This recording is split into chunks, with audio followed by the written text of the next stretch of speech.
رات کے 10:30 بجے کا وقت تھا۔ شادی کی تقریبات ختم ہو چکی تھیں، مہمان رخصت ہو چکے تھے۔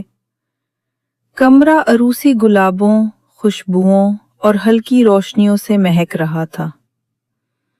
روشنی اتنی مدھم تھی کہ شرمائے چہرے اور دھڑکتے دل کے جذبات چھپائے نہ چھپتے۔ عارش آہستہ قدموں سے کمرے میں داخل ہوا۔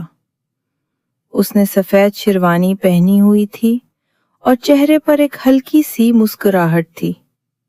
کمرے کے بیچوں بیچ بیٹھے دوپٹے میں چھپی مہوش کے وجود نے اس کا دل دھڑکا دیا۔ وہ ساکت کھڑی تھی، نظریں جھکی ہوئی تھیں اور ہاتھوں کی انگلیاں آپس میں الجھی ہوئی تھیں۔ عارش آہستہ سے چلتا ہوا اس کے پاس پہنچا۔ کچھ لمحے خاموشی میں گزرے، پھر اس نے نرمی سے کہا، مہوش، تم جانتی ہو میں اس لمحے کا برسوں سے خواب دیکھ رہا تھا۔ مہوش نے کوئی جواب نہ دیا، مگر اس کے ہونٹوں پر ایک ہلکی سی مسکراہٹ نمودار ہوئی۔ عارش نے اس کے قریب بیٹھ کر اس کا ہاتھ تھام لیا۔ میں تمہیں صرف اپنانا نہیں چاہتا، بلکہ تمہیں محسوس کرنا چاہتا ہوں۔ تمہارے دل کی ہر دھڑکن سننا چاہتا ہوں، تمہارے خوابوں میں شامل ہونا چاہتا ہوں۔ مہوش کی پلکیں لرزنے لگیں۔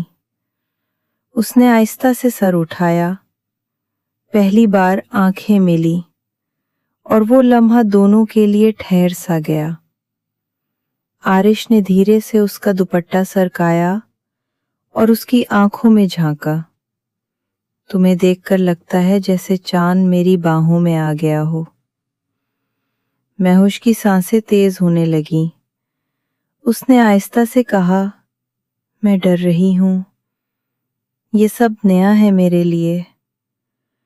عارش نے اس کے ہاتھ کو اپنے سینے سے لگا کر کہا، محبت میں ڈر نہیں ہوتا، صرف محسوسات ہوتے ہیں، اور آج کی رات میں صرف تمہیں محسوس کرنا چاہتا ہوں، بغیر کسی جلدی کے، بس تم اور میں۔ کمرے میں خاموشی تھی، مگر جذبات کی گونج بلند تھی۔ عارش نے نرمی سے مہوش کے بالوں کو چھوا، اس کی گردن پر لب رکھے۔ مہوش کا وجود کانپ اٹھا۔ اس کے لبوں سے بے اختیار آہ نکلی، جس میں جھجک، شرم اور جذبہ سب کچھ تھا۔ رفتہ رفتہ فاصلے مٹنے لگے، لمس نے لفظوں کی جگہ لے لی۔ عارش نے اس کے کندھے کو چھوا اور اس کی پیٹھ پر انگلیاں پھیرتے ہوئے بولا، تمہاری خوشبو مجھے بے خود کر رہی ہے۔ مہوش نے آنکھیں بند کر لیں، اس کے لب تھر تھرائے۔ عارش، میں تمہارے ساتھ ہوں، مکمل طور پر۔ عارش نے اسے اپنی باہوں میں بھر لیا اور ان دونوں کے وجود ایک دوسرے میں گم ہونے لگے۔ وہ رات لمبی تھی، مگر ان کے لیے ایک لمحے جیسی گزر گئی۔ ہر لمس، ہر بوسہ ایک نئی دنیا کا دروازہ کھولتا گیا۔ محبت کا وہ پہلا لمحہ جسمانی قربت سے کہیں آگے جا چکا تھا۔ وہ ایک ایسا تعلق بن چکا تھا جس میں روحیں بھی شامل ہو چکی تھیں۔ دونوں نے ایک دوسرے کو صرف چھوا نہیں، بلکہ مکمل طور پر محسوس کیا، اپنایا۔